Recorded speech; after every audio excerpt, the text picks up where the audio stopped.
Hello and welcome. Today I'm going to be making a traditional Filipino sinigang. This is a really delicious hearty soup with meat and a lot of different really hearty delicious veggies. This is a dish that my mother-in-law actually introduced to me many years ago when I first met my husband. Since then it's been one of my favorites. It's really great in the wintertime because it is a nice warm hearty soup. It's great anytime. There's lots of different ways to make this. I'm using my mother-in-law's recipe. So let's get started. I'm gonna use pork spare ribs. Here I have about 2.5 pounds, and this is the kind with the bone still in it. So I'm gonna go ahead and cut these each up and separate each bone segment.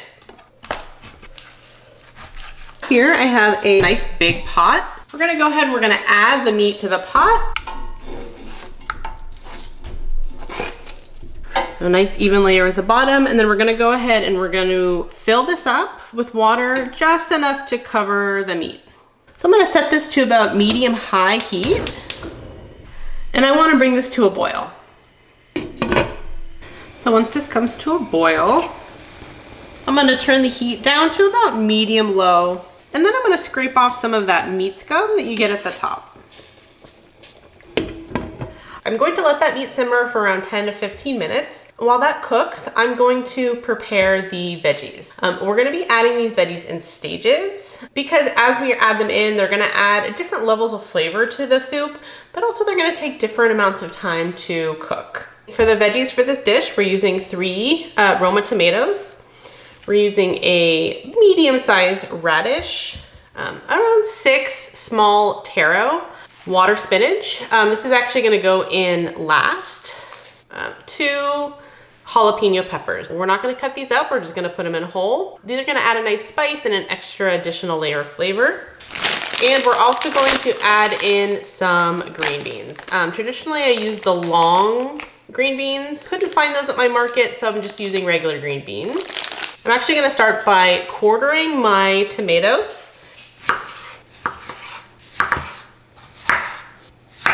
Then I'm gonna cut up my radish. I usually cut these in half, lengthwise, and then I slice these into about 1/4 to 1/2 inch slices. I have about 6 small taro. You can use as many as you want. I rinse these off. I'm just gonna go ahead and peel this, kind of like a potato, and chop this up.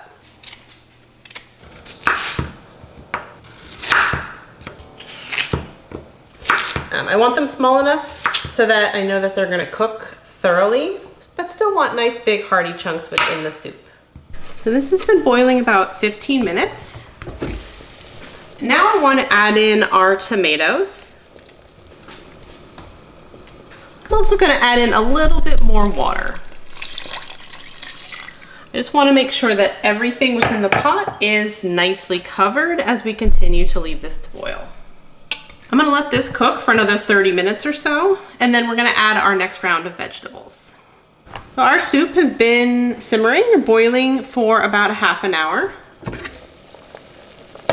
You want the meat to be nice and tender. Being able to just stick a fork in it should start to come off the bone, just a little bit. And this is when we're gonna add in our taro and our radish.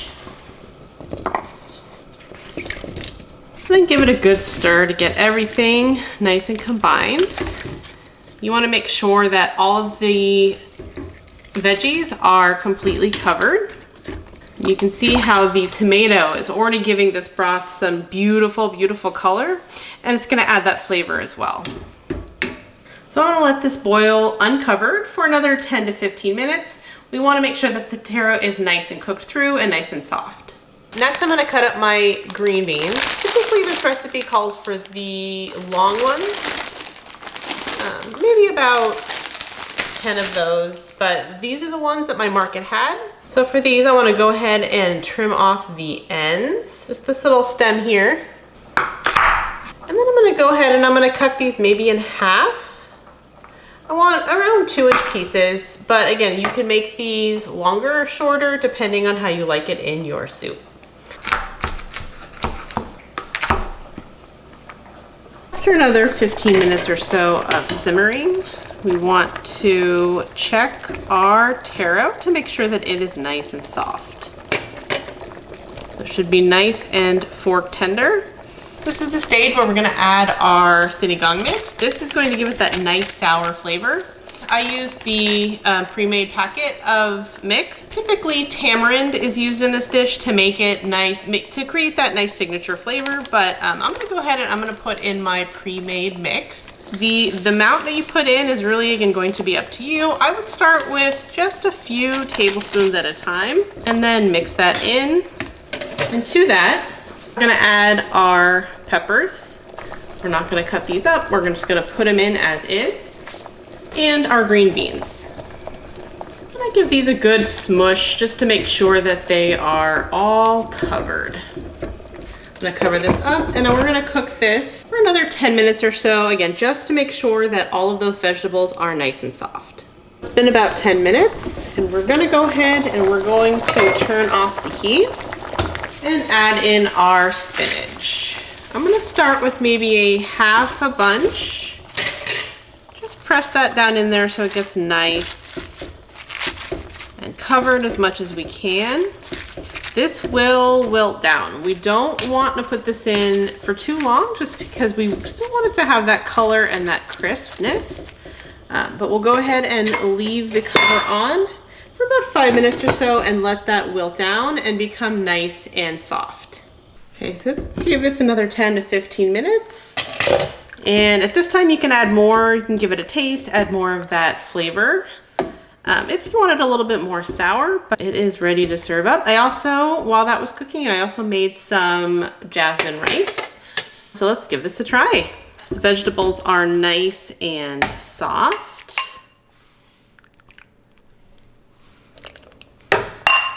We'll get a piece of meat.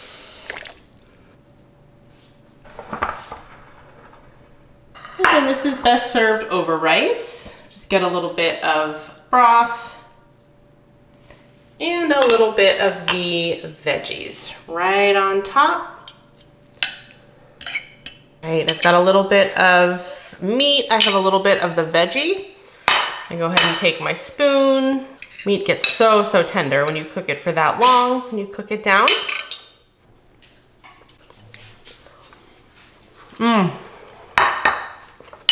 So good. Really great with all those different textures from the meat and the veggies, and the broth is really nice and sour and really savory. You can add as much of the sour flavor as you'd like, or you can also omit or change the amounts of all of those veggies to your taste. Thank you so much for joining me today. Make sure you like and subscribe for more content like this, and I will see you next time.